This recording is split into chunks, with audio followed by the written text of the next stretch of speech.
కుర్రాల గురించి అన్వేషణ అడిగాడు. అన్వేషణ ఈ కుర్రాల గుంపు లేదంట.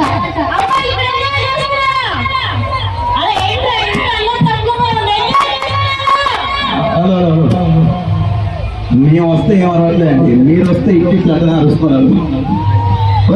అరవాలి ఒకసారి చూడు, ఒక వైపే చూడు, రెండో వైపు చూడాలి బాబు. తట్టుకోలేము, మారిపోయాము.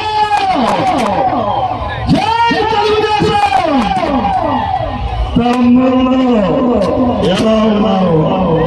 అందరూ బాగున్నారు. చాలా ఆనందంగా ఉంది. మా మిత్రుడు రవి రాజా చాలా అద్భుతంగా ఈ ప్రోగ్రాం ఏర్పాటు చేశారు. చాలా ఆనందంగా. జై తెలుగుదేశం, జై జన్మభూమి. Thank you so much. గట్టిగా ఒకసారి 10 నిమిషాలు క్లోజ్ అయ్యి ఏ పబ్బు దగ్గరికి